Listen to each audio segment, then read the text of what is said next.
الحمد للہ نحمده ونستعینه ونستغفره ونؤمن به ونتوکل علیہ ونعوذ باللہ من شرور انفسنا ومن سیئات اعمالنا من يهده الله فلا مضل له ومن يضلل فلا هادي له ونشهد أن لا إله إلا الله وحده لا شريك له ونشهد أن سيدنا وسندنا ومولانا محمدا عبده ورسوله أما بعد فأعوذ بالله من الشيطان الرجيم بسم الله الرحمن الرحيم إن الذين يبايعونك إنما يبايعون الله يد الله فوق أيديهم وقال تعالى أعوذ بالله من الشيطان الرجيم لقد رضي الله عن المؤمنين إذ يبايعونك تحت الشجرة فعلم ما في قلوبهم فأنزل السكينة عليهم وأثابهم فتحا قريبا قال النبي صلى الله عليه وسلم قال رسول الله صلى الله عليه وسلم لكل نبي رفيق ورفیقی یعنی فی الجنہ عثمان رضی اللہ تعالی عنہ اللہم صلی علی محمد وعلی آل محمد کما صلیت علی ابراہیم وعلی آل ابراہیم انک حمید مجید اللہم بارک علی محمد وعلی آل محمد کما بارکت علی ابراہیم وعلی آل ابراہیم انک حمید مجید۔ محترم ناظرین و ناظرات، سامعین و سامعات، السلام علیکم ورحمۃ اللہ وبرکاتہ۔ میں خالد میمون اسلام چینل اردو لندن اسٹوڈیو سے درس قرآن کے عنوان کے ساتھ حاضر ہوں۔ اللہ رب العزت سے دعا ہے جو کچھ کہا جائے سنا جائے اللہ مجھے اور آپ کو اس پر عمل کرنے کی توفیق عطا فرمائے۔ گزشتہ پروگراموں کے اندر ذی الحجہ کے اندر جو بڑی عبادات ہیں جو اس مہینے کے اندر ان پر گفتگو ہوئی، یعنی حج اور قربانی پر، پھر مختصر سا مدینہ منورہ کی شان پر بات ہوئی۔ محترم ناظرین، یہ ذی الحجہ اور محرم 2 مہینے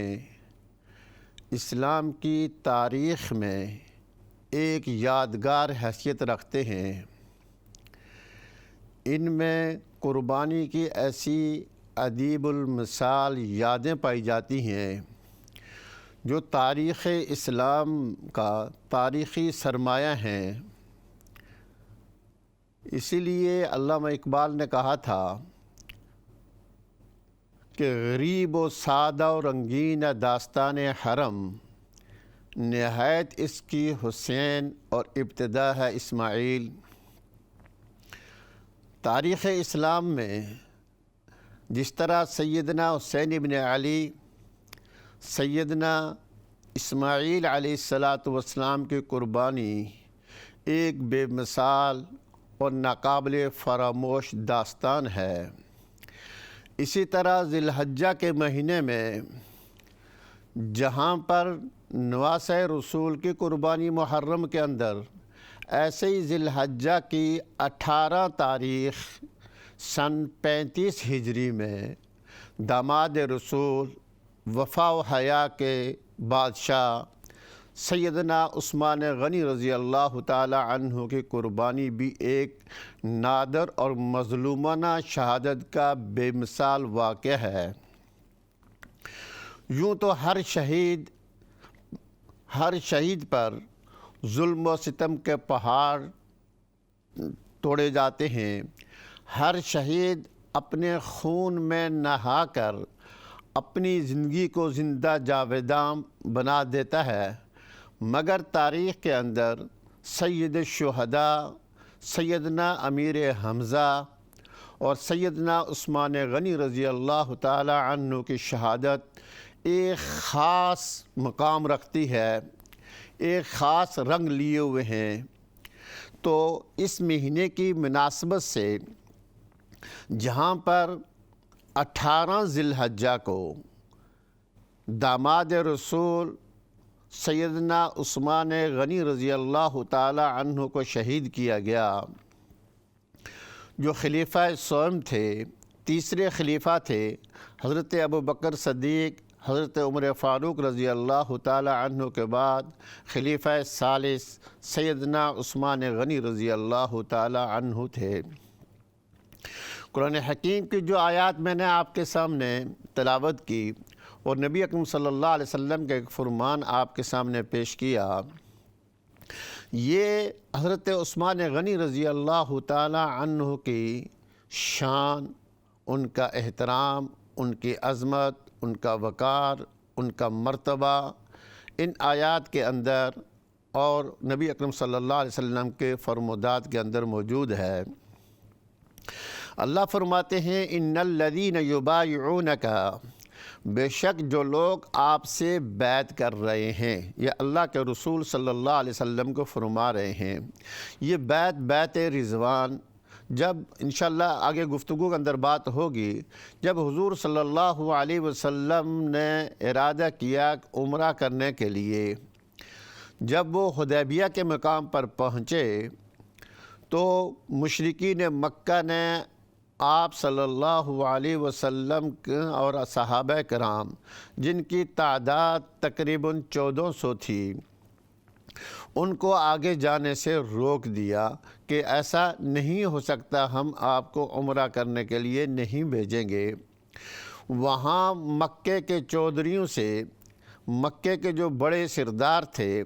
ان سے گفتگو کرنے کے لیے نبی اکرم صلی اللہ علیہ وسلم نے اپنے صحابہ کرام میں سے سیدنا عثمان غنی رضی اللہ تعالی عنہ کو منتخب کیا کہ آپ جا کر کے مکہ المکرمہ کے اندر ان سے بات کریں کہ ہم لڑنے کے لیے نہیں آئے، ہم تو عمرہ کریں گے اور عمرہ کرنے کے بعد واپس چلے جائیں گے۔ اس لیے کہ حضرت عثمان غنی رضی اللہ تعالی عنہ کی شان، احترام، جو وقار تھا، وہ ظاہر ہے کہ سب کرتے تھے۔ جب حضرت عثمان غنی رضی اللہ تعالی عنہ وہاں چلے گئے، مختصر بات یہ ہے کہ وہاں پر جب ان سے بات کی وہ نہیں مانے، بہرحال یہ خبر مشہور ہو گئی کہ حضرت عثمان غنی رضی اللہ تعالی عنہ کو شہید کر دیا گیا۔ جب یہ خبر حدیبیہ کے مقام پر نبی اکرم صلی اللہ علیہ وسلم کے پاس پہنچی تو آپ صلی اللہ علیہ وسلم نے تمام صحابہ سے حضرت عثمان کے خون کا بدلہ لینے کے لیے ایک درخت تھا، جو آگے دوسری جو میں نے پڑھی تھی، کچھ آیات کا حصے پڑھے ہیں، اس درخت کہتے ہیں ببول کا درخت تھا، اس کے نیچے جو ہے حضور صلی اللہ علیہ وسلم نے صحابہ سے بیعت جو لی، تو اللہ رب العزت کو اس کو اتنی پسند آئی کہ اس بیعت کا ذکر جو ہے اور اس درخت کا ذکر جو ہے وہ قرآن کے اندر فرما دیا، اور یہ فرما دیا کہ جو جس نے اس درخت کے نیچے بیعت کی، اللہ ان سے راضی ہے، وہ بخشے دیے گئے، ان کی تمام چیزیں معاف کر دی گئی ہیں۔ تو یہ فرمایا ان الذین یبایعونک، بے شک جو لوگ آپ سے بیعت کر رہے ہیں، آپ سے یہ نبی اکرم صلی اللہ علیہ وسلم سے بیعت کر رہے ہیں، تو فرمایا کہ وہ اللہ ہی سے بیعت کر رہے ہیں، جو لوگ آپ سے بیعت کر رہے ہیں وہ اللہ ہی سے بیعت کر رہے ہیں۔ انما یبایعون اللہ، دراصل وہ اللہ ہی سے بیعت کر رہے ہیں، یعنی اللہ کے احکامات کو پورا کرنے کے لیے یہ بیعت کر رہے ہیں۔ ید اللہ فوق ایدیہم، اللہ کا ہاتھ ان کے ہاتھوں پر ہے۔ اللہ رب العزت نے اپنے قرآن کے اندر قیامت تک کے لیے یہ نقشہ کھینچ دیا کہ اے اللہ کے نبی حضرت محمد مصطفیٰ صلی اللہ علیہ وسلم، جو لوگ اس وقت آپ کے ہاتھ پر بیعت کر رہے ہیں یہ دراصل اللہ سے بیعت کر رہے ہیں۔ ید اللہ فوق ایدیہم، کہ ان سب کے ہاتھوں کے اوپر جو ہے وہ اللہ کا ہاتھ ہے۔ دوسری جگہ فرمایا، اسی صورت کے اندر فرمایا لقد رضی اللہ عن المؤمنین، بے شک اللہ راضی ہو گیا، خوش ہوا ان مسلمانوں سے، اذ یبایعونک،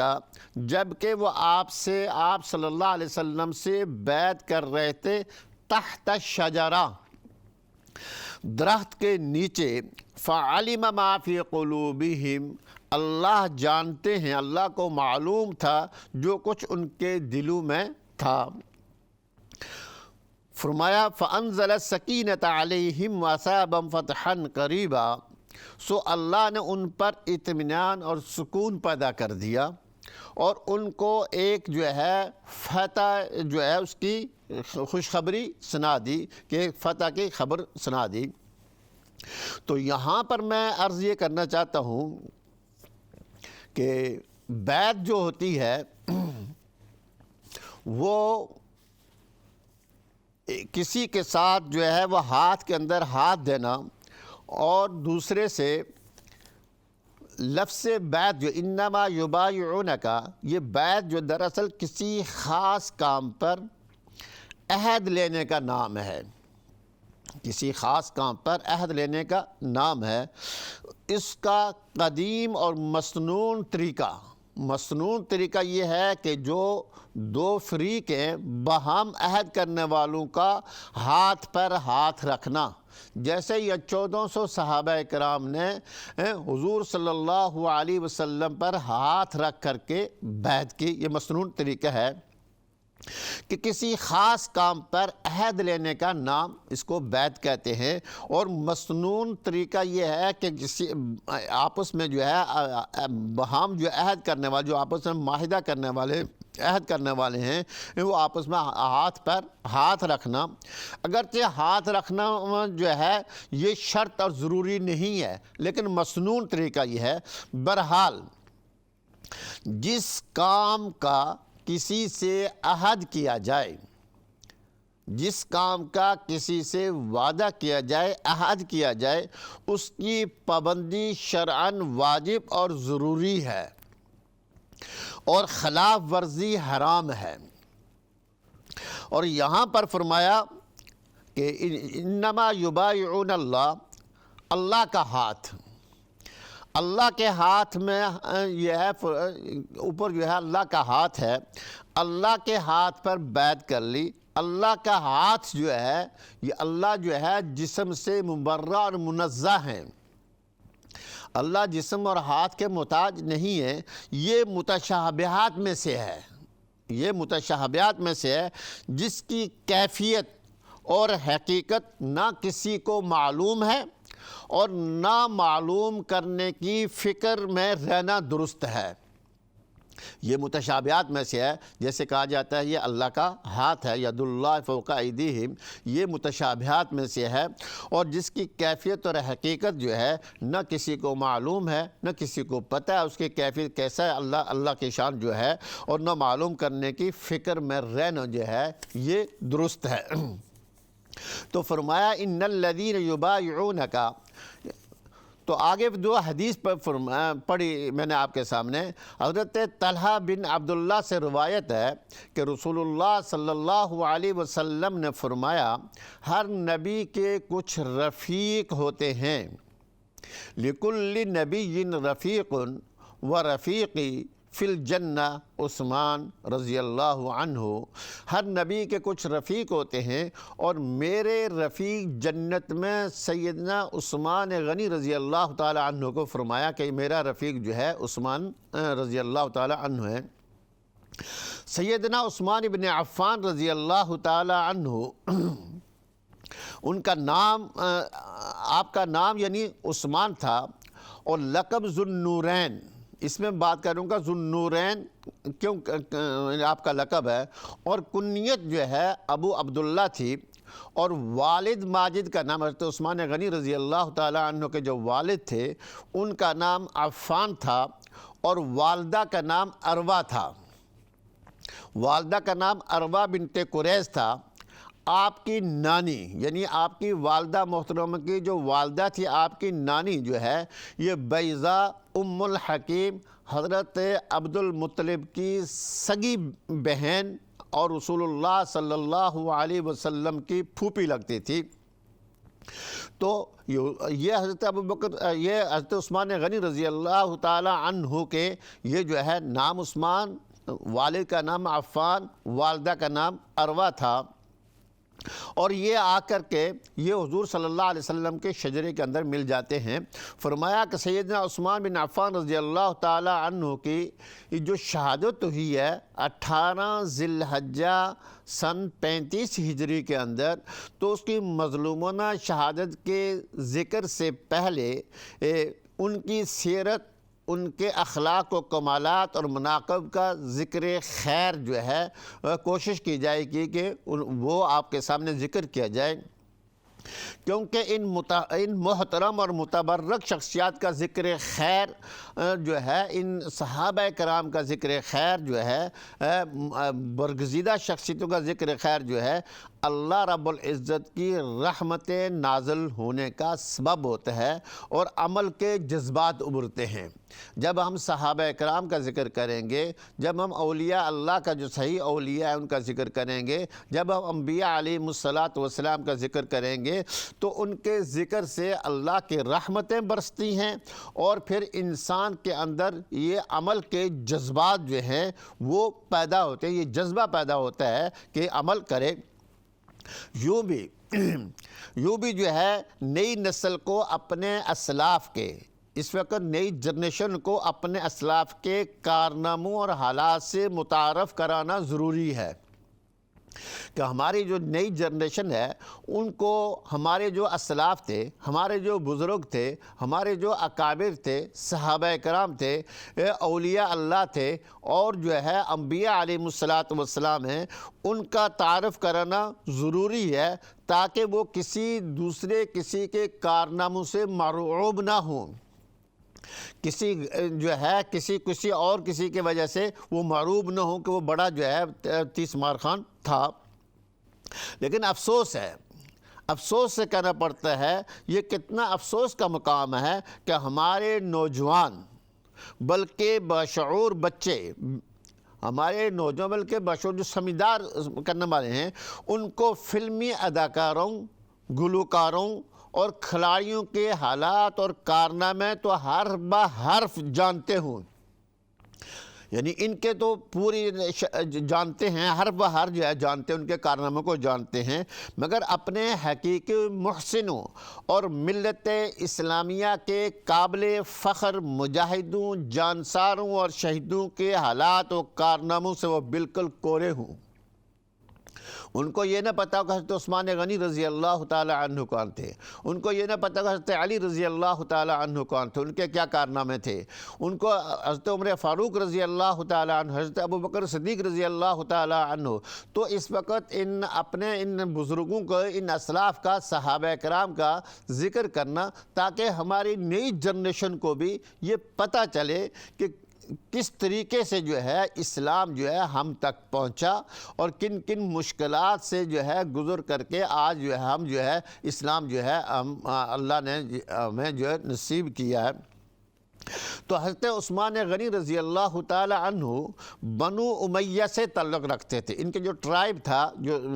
وہ قبیلہ تھا، وہ بنو امیہ سے تعلق رکھتے تھے. جب ان کی عمر حضرت عثمان غنی رضی اللہ تعالی عنہ کی جب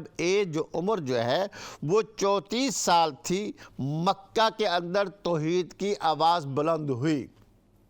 یعنی اللہ کے رسول صلی اللہ علیہ وسلم نے اعلان نبوت کر دیا، کہا کہ قولوا لا الہ الا اللہ تفلحون، کہ جو لا الہ الا اللہ کہے گا، لا الہ الا اللہ یعنی جو لا الہ الا اللہ جو اللہ نے قانون دیا ہے اس پر عمل کرے گا تو وہ کامیاب ہوگا. تو اس وقت حضرت عثمان غنی رضی اللہ تعالی عنہ کی جو عمر تھی وہ 34 سال تھی جب مکہ کے اندر جو ہے نبی اکرم صلی اللہ علیہ وسلم نے اللہ رب العزت کی توحید کی آواز لگائی،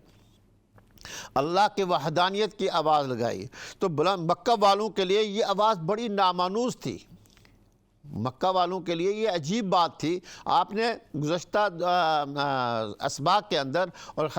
گزشتہ دروس کے اندر اور پروگراموں کے اندر سنا کہ مکے کے اندر جو ہے بت ہی بت تھے. بیت اللہ کے اندر انہوں نے بت رکھے ہوئے تھے اور وہ ان بتوں کو سجدہ کرتے، ان سے مرادیں مانگتے، ان کی منتیں مانتے تھے. تو جب حضور صلی اللہ علیہ وسلم نے مکے کے اندر توحید کی آواز کو بلند کیا تو مکے والوں کے لیے یہ آواز بڑی نامانوس تھی، عجیب ان کو لگی. انہوں نے اس آواز پر لبیک کہنے کے بجائے اسے دبانے کی کوشش کی. یعنی حضور صلی اللہ علیہ وسلم جن کو اس سے پہلے وہ صادق اور آمین کہتے تھے، حضور صلی اللہ علیہ وسلم کی ہر بات پر یقین کرتے تھے، لیکن جب اللہ کے رسول صلی اللہ علیہ وسلم نے ان کو اللہ کی طرف بلایا تو بجائے وہ قبول کرنے کے، لبیک کہنے کے، اس آواز کو بند کرنے کی کوشش کی، اس آواز کو دبانے کی کوشش کی اور نبی اکرم صلی اللہ علیہ وسلم پر وہیں پر جو ہے پتھر اور جو ہے گالیوں کی بوچھار کر دی. تو کہا گیا کہ کیا اس لیے بلایا؟ حضور صلی اللہ علیہ وسلم کے جو چاچا تھے ابو لہب، اس نے پہلے یہ کہا، پہلی مخالفت شروع کر دی. تو انہوں نے لبیک کہنے کے بجائے حضور صلی اللہ علیہ وسلم کی اس آواز توحید کو دبانے کی کوشش کی. ہر طرف سے مخالفت ہو رہی تھی، مگر حضرت ابو بکر صدیق رضی اللہ تعالی عنہ اس آواز کو وہ ایمان لے آئے تھے. اس آواز کو ہر سنجیدہ انسان تک پہنچانے کی دن رات کوشش کر رہے تھے. حضرت ابو بکر صدیق رضی اللہ تعالی عنہ جو سب سے پہلے مردوں میں ایمان لانے والوں میں ہیں، بچوں میں حضرت علی رضی اللہ تعالی عنہ ایمان لانے والے ہیں، غلاموں میں حضرت زید ایمان لانے والوں میں ہیں، اور خواتین کے اندر سب سے پہلے حضرت خدیجہ رضی اللہ تعالی عنہا جو ہے جو ایمان لائی ہیں. سب سے پہلے حضرت خدیجہ رضی اللہ تعالی عنہ نے ایمان قبول کیا. مردوں میں حضرت ابو بکر صدیق رضی اللہ تعالی عنہ نے ایمان قبول کیا. تو وہ چونکہ ایمان لے آئے، پہلی بات پر بھی ایمان لے آئے تھے. تو حضرت ابو بکر صدیق رضی اللہ تعالی عنہ جو ہے حضور صلی اللہ علیہ وسلم کے معاون بن کر کے آپ صلی اللہ علیہ وسلم کے حکم کی تعمیل کرتے ہوئے، تو ہر جو بہلیمان سا آدمی تھا، جو سنجیدہ آدمی تھا، جو کوئی بات سمجھنے کے قابل سمجھتا تھا، جس سے آدمی بات کر سکتا ہے، تو دن رات جو ہے ان کو یہ ہے اللہ کے دین کے ان کو پہنچاتے. سیدنا ابو بکر صدیق رضی اللہ تعالی عنہ نے اپنے عفیف اور پارسا دوست حضرت عثمان کو بھی اسلام قبول کرنے کی دعوت دی. یعنی حضرت عثمان جو ہے حضرت ابو بکر صدیق رضی اللہ تعالی عنہ کے دوست تھے. تو حضرت ابو بکر صدیق رضی اللہ تعالی عنہ نے ان کو اسلام قبول کرنے کی دعوت دی. یوں محسوس ہوتا تھا کہ عثمان پہلے سے تیار بیٹھے تھے. یعنی پہلے سے، چونکہ فطرتی طور پر وہ عفیف تھے، وہ جو فطرتی طور پر جو ہے وہ پارسا شخصیت تھے. تو جب حضرت ابو بکر صدیق رضی اللہ تعالی عنہ نے ان کو اسلام قبول کرنے کی دعوت دی تو حضرت عثمان جو ہے پہلے سے تیار بیٹھے تھے. کہا اٹھو، مجھے بارگاہ نبوت میں لے چلو اور اپنے آقا کی غلامی میں شامل کرا دو. ابھی یہ دونوں دوست جو حضرت ابوبکر صدیق، حضرت عثمان غنی، یہ جانے کا ارادہ کر ہی رہے تھے، یعنی ارادہ کر رہے تھے ہم اب جو ہے سرکار دو عالم صلی اللہ علیہ وسلم کی بارگاہ کے اندر حاضری دیں تو کائنات کے سردار صلی اللہ علیہ وسلم جو ہے وہ خود تشریف لے آئے۔ تو مختصر سے ہم بریک کی طرف جائیں گے، انشاءاللہ بریک کے بعد جو ہے پھر آپ کی خدمت میں حاضر ہوں گے۔ آپ دیکھتے رہیے، بریک کے وقت مختصر سا۔ لا الہ الا اللہ محمد رسول اللہ۔ بسم اللہ الرحمن الرحیم۔ بریک کے بعد پھر حاضر ہوں، ٹیلی فون لائنز اوپن ہیں، اگر کوئی پوچھنے چاہتا ہے، کوئی بات شیئر کرنا چاہتا ہے تو وہ کر سکتا ہے، ٹیلی فون لائن جو ہے وہ اوپن ہے۔ بریک سے پہلے یہ بات کر رہا تھا کہ اس مہینے کے اندر جہاں حضرت اسماعیل علیہ السلام کی قربانی ہے، وہاں پر داماد رسول، پیکر وفا و حیا سیدنا عثمان غنی رضی اللہ تعالی عنہ کی ایک بے مثال اور مظلومانہ شہادت ہے، اور اس شہادت کے حضرت عثمان غنی رضی اللہ تعالی عنہ جو شہید کیے گئے، تو حضرت عثمان غنی رضی اللہ تعالی عنہ کے جو فضائل ہیں، جو فضیلت ہے، جو حضرت عثمان غنی رضی اللہ تعالی عنہ کے جو احترام ہے، جو مقام ہے، اس کو اللہ نے قرآن حکیم کے اندر جو ہے وہ ذکر کیا۔ جب حدیبیہ کے مقام پر حضرت عثمان غنی رضی اللہ تعالی عنہ کے بارے میں یہ مشہور ہو گیا تھا کہ ان کو شہید کیا گیا، تو جب حضور صلی اللہ علیہ وسلم نے وہاں پر صحابہ کرام سے حضرت عثمان کے خون کا بدلہ لینے کے لیے 1400 صحابہ سے جو ہے موت پر بیعت لی تھی کہ ہم جو ہے حضرت عثمان غنی رضی اللہ تعالی عنہ کا بدلہ لیں گے۔ حضرت جابر رضی اللہ تعالیٰ عنہ فرماتے ہیں کہ ہماری تعداد 1400 کے قریب تھی۔ رسول اللہ صلی اللہ علیہ وسلم نے فرمایا، جو 14 جنہوں نے وہاں بیعت کی، فرمایا انتم خیر اہل الارض، یعنی تم لوگ تمام روئے زمین کے لوگوں سے بہتر ہو، جنہوں نے حضرت عثمان غنی رضی اللہ تعالی عنہ کے بدلہ لینے کے لیے حضور صلی اللہ علیہ وسلم کے ہاتھ پر بیعت کیا۔ ان کو اللہ کے رسول صلی اللہ علیہ وسلم نے، حضرت جابر فرماتے ہیں کہ فرمایا انتم خیر اہل الارض، تم پوری کائنات کے اندر روئے زمین میں سب لوگوں سے بہتر ہو۔ اور صحیح مسلم شریف کے اندر بشر سے مرفوع روایت ہے، لا يدخل النار ممن یباع تحت شجرہ، یعنی جن لوگوں نے اس درخت کے نیچے بیعت کی، ان میں سے کوئی بھی جہنم میں نہیں جائے گا۔ ان کو اللہ نے لقد رضی اللہ عن المؤمنین، ان کو اللہ نے سرٹیفکیٹ دے دیا کہ میں تم سے راضی اور تم مجھ سے راضی۔ تو اسی بنا پر تفسیر مظہری نے فرمایا، جن خیار امت کے متعلق، یعنی جن کو اللہ نے منتخب کیا صحابہ کرام کے متعلق، اللہ رب العزت نے غفران و مغفرت کا یہ اعلان کر دیا، یعنی جن صحابہ کرام جنہوں نے بیعت کی تھی، اگر ان سے کوئی بشری تقاضا کی وجہ سے کوئی لغزش ہوئی بھی ہو تو یہ آیات اس کی معافی کا جو ہے اعلان ہے، یہ آیات ان کی معافی کا اعلان ہے۔ تو یہ جو صحابہ کرام تھے جنہوں نے حضرت عثمان غنی رضی اللہ تعالی عنہ کی خون کا بدلہ لینے کے لیے حضور صلی اللہ علیہ وسلم کے ہاتھ پر بیعت کی،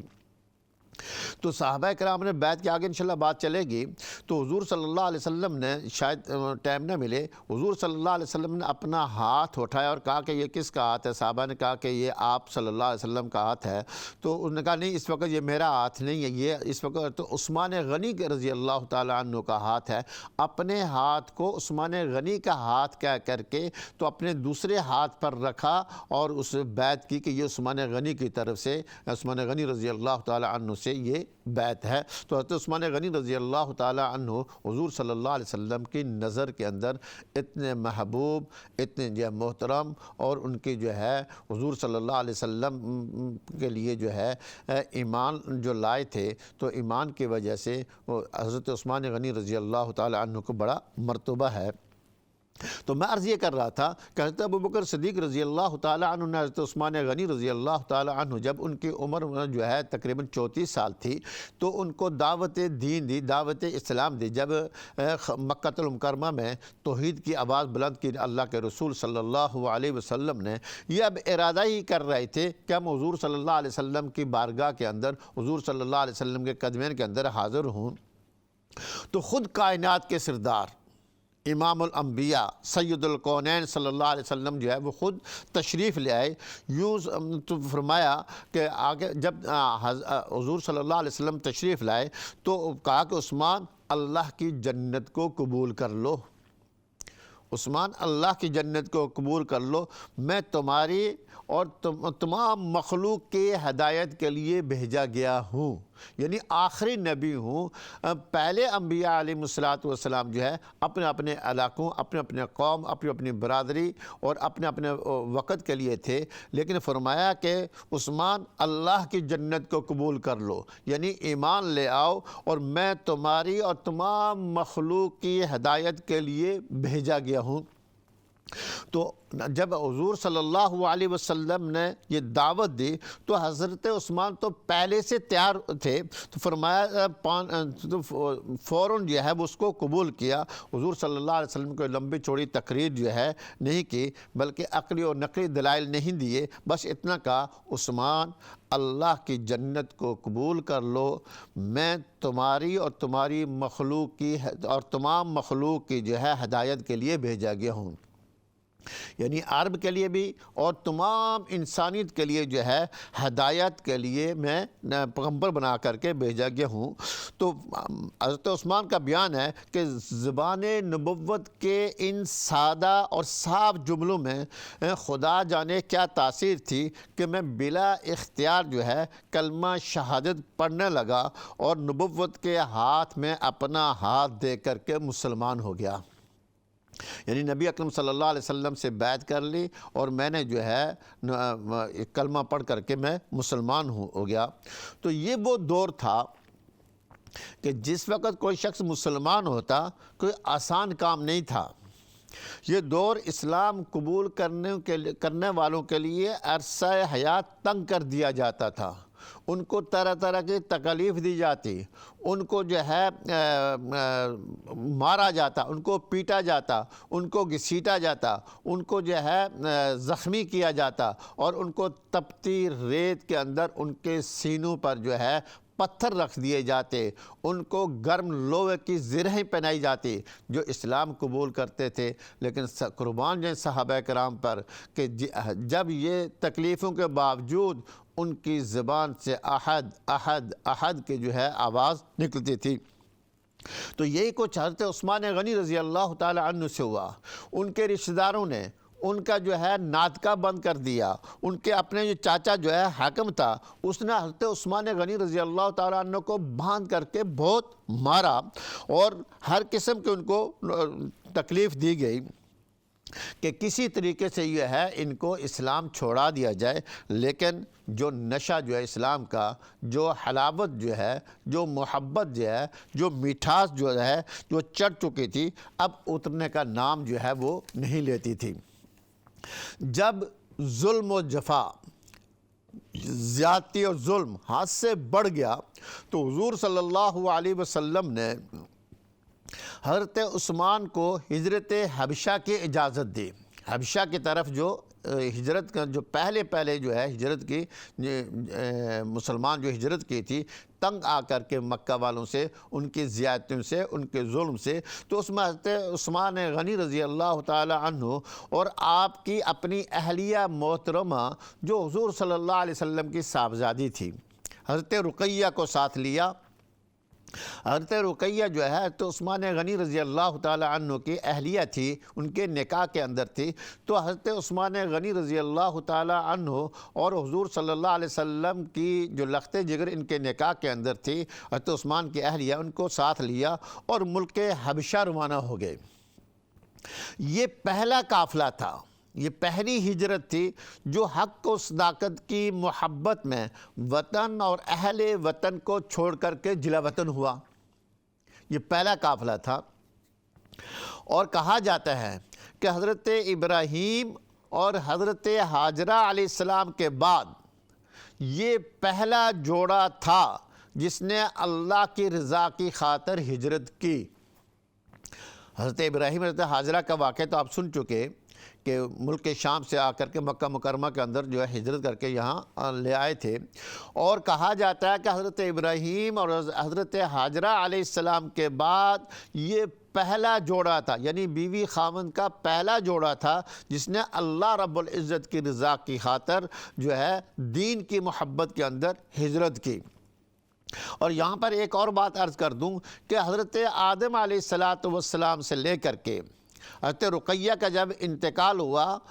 تو حضور صلی اللہ علیہ وسلم نے اپنی دوسری صاحبزادی جو ہے وہ حضرت عثمان کے نکاح کے اندر دی۔ تو عرض یہ کر رہا تھا کہ حضرت آدم علیہ السلام سے لے کر کے حضرت عیسیٰ علیہ السلام تک جتنے انبیاء علیہ السلام گزرے ہیں، کسی نبی کی امت کے اندر، قوم کے اندر، امتوں کے اندر کسی نبی کی دو صاحبزادیاں نکاح کے اندر نہیں آئی۔ حضرت عثمان غنی رضی اللہ تعالیٰ عنہ کی یہ فضیلت ہے، اس لیے آپ کو ذو النورین کہا جاتا ہے، دو نوروں والے۔ ایک حضرت رقیہ حضور صلی اللہ علیہ وسلم کی صاحبزادی پہلے آپ کے نکاح کے اندر آئی، جب ان کا انتقال ہو گیا سن 2 ہجری کے اندر، تو پھر سن 3 ہجری کے اندر حضور صلی اللہ علیہ وسلم نے اپنی دوسری صاحبزادی، دوسری بیٹی کا نکاح ام کلثوم کا نکاح جو ہے حضرت عثمان غنی رضی اللہ تعالی عنہ سے کیا۔ اس لیے ذو النورین، عثمان ذو النورین کہا جاتا ہے کہ حضور صلی اللہ علیہ وسلم کی 2 صاحبزادیاں یکے بعد دیگرے جو ہے حضرت عثمان غنی رضی اللہ تعالی عنہ کے نکاح کے اندر آئی۔ پھر جب یہ دوسری ہجرت جو ہے، چونکہ بات لمبی ہوتی ہے، ٹائم تھوڑا ہوتا ہے، تو دوسری ہجرت جو ہے حضرت عثمان غنی رضی اللہ تعالی عنہ نے مدینہ منورہ کی طرف کی۔ اب مدینہ منورہ کے اندر جب مہاجرین کو جب پہنچے تو وہاں پر بڑی سخت تکلیفیں تھیں، پانی کی سخت تکلیف تھی۔ تو پورے شہر کے اندر، یعنی پورے مدینے کے اندر ایک ہی جو ہے کنواں تھا جس کا پانی جو ہے پینے کے لائق تھا، میٹھا پانی تھا۔ مدینہ منورہ کے اندر جو ہے ایک ہی کنواں تھا، میٹھا پانی جس کو آدمی پی سکتا ہے، تو وہ ایک ہی کنواں تھا جس کے بیر روما کہتے تھے، اور اس کا مالک ایک یہودی تھا۔ تو آپ جانتے ہیں کہ ان کی سنگ دلی کو، تو انسانوں کی مجبوریوں سے، مہاجرین کی مجبوریوں سے، اسلام کے تو ویسے ہی مخالف تھے، تو فائدہ اٹھانا ان لوگوں کا محبوب پیشہ ہوتا ہے۔ تو جو بیر روما کا جو مالک تھا، اس نے ذریعہ معاش بنا رکھا تھا، پانی کو بیچتا تھا، پانی کو جو ہے وہ فروخت کرتا تھا۔ تو اس نے اس بیر روما کو ذریعہ معاش بنا رکھا تھا، اور اس کا پانی بڑے مہنگے داموں بیچتا تھا۔ وہ صحابہ کرام ویسے بھی جو ہے وہاں سے آئے تھے، ابھی ان کو کوئی کاروبار نہیں تھا، ابھی حالات ایسے تھے کہ مواخات کی گئی تھی، تو ظاہر ہے کہ وہ مشکل وقت تھا، غربت کا وقت تھا۔ تو ایک تو یہ ہے کہ ایک ہی کنواں تھا، اور اس کا مالک جو ہے وہ مسلمان نہیں تھا، اور اس نے اس کو ذریعہ معاش بنایا ہوا تھا، اور وہ بڑے مہنگے طور پر جو ہے اس پانی کو بیچتا۔ ان مسلمانوں کے بس کی بات نہیں تھی۔ تو مسلمانوں کی حالت تو اس وقت ایسے تھی کہ ان کو کھانے خریدنے کی طاقت نہیں تھی۔ کھانا جو ہے ایک کھجور کو جو ہے وہ صحابہ کرام جو ہے اس کو چوس کر کے، بلکہ بعض غزوات کے اندر جو ہے گھاس انہوں نے کھایا ہے۔ تو فرمایا کہ وہ حالت ایسے تھی، یہاں پانی بھی قیمتاً ملنے لگا، تو بڑی پریشانی ہوئی، بڑی جو ہے تکلیف تھی، اور بڑی پریشان تھے صحابہ کرام۔ حضور صلی اللہ علیہ وسلم نے جب یہ پریشانی تھی تو نبی اکرم صلی اللہ علیہ وسلم نے فرمایا کہ کون ہے جو اس کنویں کو خریدے؟ تو نبی اکرم صلی اللہ علیہ وسلم کے سچے عاشق عثمان غنی رضی اللہ تعالی عنہ، اپنے مسلمان بھائیوں کی پریشانی دیکھی نہ گئی، تو آپ نے چاہا کہ کنواں خرید کر وقف کر دے۔ اب بڑی کوشش کے بعد کنویں کا صرف نصف حق جو ہے بیچنے پر راضی ہوا۔ اس نے یہ سمجھا، اس یہودی نے جو مسلمان نہیں تھا، اس نے سمجھا کہ ایک دن کے اندر کتنے ایک عثمان جو ہے وہ کنواں نکال لے گا، کتنے ایک پانی نکال لیں گے، دوسرے دن تو میرے پاس ہی آئیں گے، دوسرے دن جو ہے میں اپنی مرضی سے دام سے وہ بیچوں گا۔ تو حضرت عثمان غنی رضی اللہ تعالی عنہ نے وہ کنواں جو ہے 12,000 درہم میں آدھا کنواں خرید لیا اور اس کو وقف کر دیا، مسلمانوں کے لیے کہ تمام مسلمان جو ہے اس سے جو ہے فری جو ہے وہ پانی لیں اور اپنے اپنے وقت پر جا کر لیں، اور پھر اپنے لیے بھی وہی معیار مقرر کیا جو عام مسلمانوں کے لیے دوسروں کے لیے تھا۔ یہ نہیں کہ میں نے خریدا اور میری جو کچھ ایسی چیز ہوگی۔ تو حضرت عثمان غنی رضی اللہ تعالی عنہ نے 12,000 کا کنواں خریدا، آدھا کنواں خریدا اور اس کو وقف کر دیا، اور اپنے آپ کو بھی ویسے ہی رکھا جیسے دوسرے صحابہ کرام جو ہے، دوسرے مسلمان جو ہے، دوسرے لوگ جو ہے وہ پانی لیتے تھے اپنی باری پر۔ حضرت عثمان بھی اپنی باری پر جو ان کا ضرورت ہوتا وہ لے لیتے۔ اب ایک دن حضرت عثمان کی باری ہو گئی اور دوسرے دن اس جو کنویں کا مالک تھا اس کے لیے مخصوص تھا، جو مسلمان نہیں تھا۔ اب اس نے سوچا کہ کتنا پانی نکال لیں گے، 10 مشکیزیں، 20 مشکیزیں، آخر دوسرا دن تو میرا ہی ہوگا۔ لیکن اس کا منصوبہ اس وقت خاک میں مل گیا جب اس نے دیکھا کہ جس دن حضرت عثمان کی باری ہوتی ہے، جس دن جو حضرت عثمان غنی رضی اللہ تعالی عنہ کا دن ہوتا ہے، اس روز مسلمان اس قدر پانی بھر کر کے رکھ دیتے ہیں جو 2 دن تک کے لیے کافی ہو۔ اب حضرت عثمان نے کوئی پیسے تو لینے نہیں تھے، انہوں نے وقف کر دیا، دن کو تمام جو ہے وہ لے لیتے تاکہ دوسرے دن جو ہے ضرورت کا پانی جو ہے اس کو وہ جمع کر دیتے، تو برتنوں کے اندر رکھ دیتے تو جو 2 دن کے لیے کافی ہو اور دوسرے دن کوئی بھی خریدنے کے لیے نہ جائے۔ اب وہ بیٹھ کے وہاں مکھیاں مارنے لگا۔ مختصر یہ ہے کہ باقی آدھا حصہ بھی حضرت عثمان غنی رضی اللہ تعالی عنہ نے 8,000 درہم میں اس کو خرید کر عام مسلمانوں کے لیے وقف کر دیا۔ یوں کہا جا سکتا ہے کہ اسلام میں حضرت عثمان کے کرم اور فیاضی کا پہلا قطرہ تھا جس نے توحید پرستوں کو سیراب کیا۔ میں آپ کو مزے کی بات بتاؤں کہ یہ کنواں، یہ بیر روما جو ہے، یہ آج بھی حضرت عثمان غنی رضی اللہ تعالی عنہ کے نام پر ہے، اور آج بھی اس کے آس پاس جو کھجوریں تھی، اس جو کنواں تھا جو اس کا حصہ تھا، اس میں سے جو آمدن ہوتی ہے وہ آج بھی مدینہ منورہ کے اندر حضرت عثمان غنی رضی اللہ تعالی عنہ کے نام سے ایک بینک کے اندر اکاؤنٹ کھلا ہوا ہے۔ یہ سارا جو ہے جو آمدن آتی ہے لاکھوں کے حساب سے، وہ اس اکاؤنٹ میں جاتی ہے۔ وہاں کی حکومت نے اس آمدنی سے مدینہ کے اندر بڑے بڑے ہوٹل بنائے، اور اس سے ان ہوٹلوں سے اور اس کنویں سے جو آمدنی آتی ہے وہ ساری کی ساری حضرت عثمان کے اکاؤنٹ میں جاتی ہے۔ آج بھی یوٹیلیٹی بل جو ہے وہ حضرت عثمان غنی رضی اللہ تعالی عنہ کے نام پر آتا ہے، اور آج بھی اس اکاؤنٹ سے، حضرت عثمان غنی رضی اللہ تعالی عنہ کے اکاؤنٹ سے مدینہ کی بیواؤں، غریبوں، مسکینوں، یتیموں جو ہے ان کی جو ہے وہ خدمت کی جاتی ہے، ان کی مدد کی جاتی ہے۔ حضرت عثمان غنی رضی اللہ تعالی عنہ کے ذاتی اکاؤنٹ سے جو ہے آج بھی جو ہے ان کا ذاتی اکاؤنٹ جو ہے وہ مدینہ منورہ کے اندر چل رہا ہے۔ یہ تھے حضرت عثمان غنی رضی اللہ تعالی عنہ کہ اللہ نے کیسے ان کو قبول کیا کہ آج بھی مدینہ کے جو بیوائیں ہیں، جو یتیم ہیں، جو غریب ہیں، ان کو حضرت عثمان غنی رضی اللہ تعالی عنہ کے جو اکاؤنٹ سے مدد کی جاتی ہے۔ حضرت عثمان غنی رضی اللہ تعالی حضور صلی اللہ علیہ وسلم کی حدیث ہے، فرمایا آگے آپ کو پتہ چلے گا حضرت عثمان نے کتنی خدمت کیا، اللہ کے دین کے لیے کتنا خرچ کیا۔ حضور صلی اللہ علیہ وسلم نے فرمایا کہ میں اس شخص کو گارنٹی دیتا ہوں جس نے اللہ کے راستے میں خرچ کیا تو اس کا مال کبھی کم نہیں ہوتا بلکہ مال اس کا بڑھتا ہے۔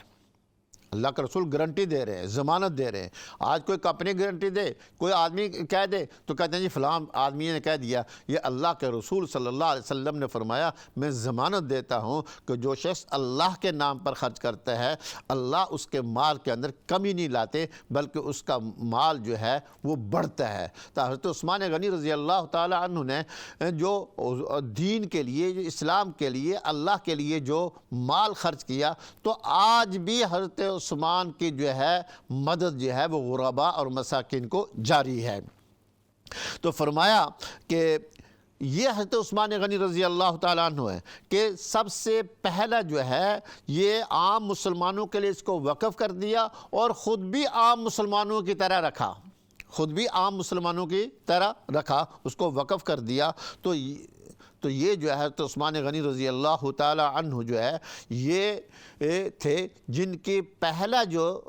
فیاضی اور سخاوت جو ہے مدینہ کا جو کنواں تھا لوگوں کو جو ہے میٹھا پانی ملا۔ پھر مسجد نبوی جو ہے جب اس کی جگہ تنگ ہو گئی تو حضرت عثمان غنی رضی اللہ تعالی عنہ نے اس کو خرید کر کے جو ہے وہ وقف کیا۔ اللہ کے رسول نے کہا کہ اس کے بدلے آپ کو اللہ جنت میں زمین عطا کریں گے، کنویں کے بدلے میں اللہ کے رسول نے جنت کی خوشخبری سنائی۔ پھر جب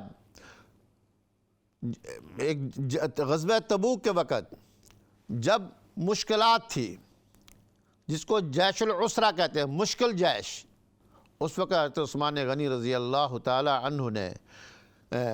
بڑا مال دیا، 200 من جو ہے چاندی دیا اور اونٹ، سینکڑوں اونٹ دیے اور ان پر غلہ لاد کر کے دیا اور کہا کہ اللہ کے رسول یہ آپ کے لیے ہے اور یہ مسلمانوں کے لیے وقف ہے۔ اللہ کے رسول صلی اللہ علیہ وسلم اتنے خوش ہوئے اور کہا کہ عثمان آج کے بعد اگر تو کوئی بھی اور نیک عمل نہ کرے اب تمہیں جنت میں جانے سے کوئی چیز نہیں روک سکتی۔ یہ سن 9 ہجری کا یہ واقعہ ہے جس میں جب یہ خبر مشہور ہو گئی کہ کیسر روم جو ہے عرب پر جو ہے حملہ آور ہونے والا ہے، تو وہ کوئی معمولی خبر نہیں تھی۔ جیسے آج کہا جائے کہ کوئی سپر پاور جو ہے کسی ملک پر حملہ کرنے والی ہے،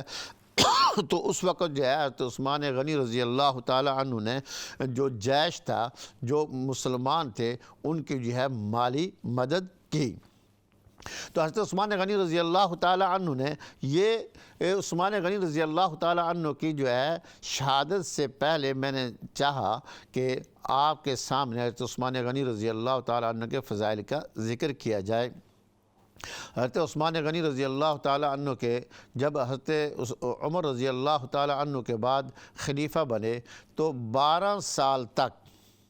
جو ہے ان کے حکمران رہے، اور یہ جو ہمارا سندھ کے اندر 7 شریف ہے یہاں تک حضرت عثمان غنی رضی اللہ تعالی عنہ کے دور تک جو ہے یہاں تک اسلام جو ہے یہ پہنچا۔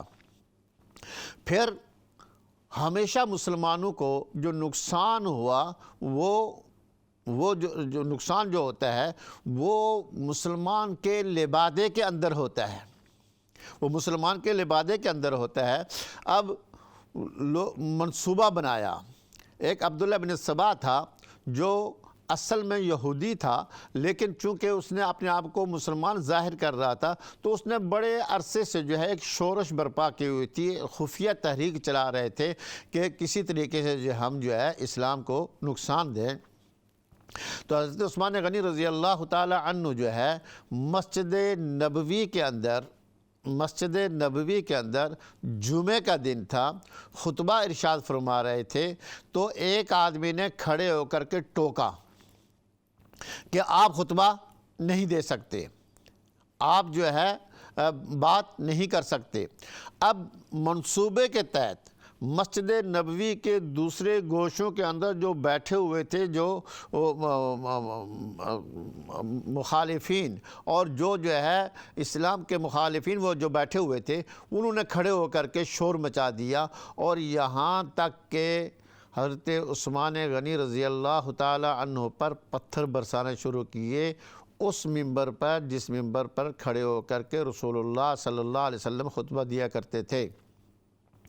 حضرت عثمان نے نماز تو پڑھائی، نماز پڑھانے کے بعد پھر دوبارہ ان کو سمجھانے کی کوشش کی، لیکن وہ کسی بات پر آنے والے نہیں تھے، شورش برپا کی ہوئی تھی، یہاں تک کہ انہوں نے آگے بڑھ کر کے حضرت عثمان غنی رضی اللہ تعالی عنہ سے عصا، وہ عصا جو حضور صلی اللہ علیہ وسلم کا عصا تھا، عصا جس سے ہاتھ میں پکڑ کر کے حضور صلی اللہ علیہ وسلم خطبہ دیا کرتے تھے، جس سے اس کے بعد حضرت ابوبکر صدیق رضی اللہ تعالیٰ عنہ، اس کے بعد عثمان غنی رضی اللہ تعالیٰ عنہ، اس کو توڑ دیا۔ حضرت عثمان پر جب پتھر برسے وہ بے ہوش ہو گئے۔ تو خیر انشاءاللہ جو ہے آئندہ پروگرام بھی جو ہے حضرت عثمان غنی رضی اللہ تعالیٰ عنہ کی شہادت پر گفتگو ہوگی۔ تو اب چونکہ وقت ختم ہو گیا ہے، اللہ رب العزت جو کچھ کہا گیا سنا گیا ہے مجھے اور آپ کو اس پر عمل کرنے کی توفیق عطا فرمائے۔ بہت سے لوگوں نے دعا کے لیے کہا، ہمارے ایک دوست صابر گل صاحب ہیں جو آزاد کشمیر راولہ کوٹ سے ان کا تعلق ہے، ان کی والدہ صاحبہ کا گزشتہ دنوں کے اندر انتقال ہوا، انہوں نے دعا کے لیے کہا ہے، بڑی معززہ نیک خاتون تھی، میں بھی ملا ہوا تھا، یہاں تشریف لائے تھی، تو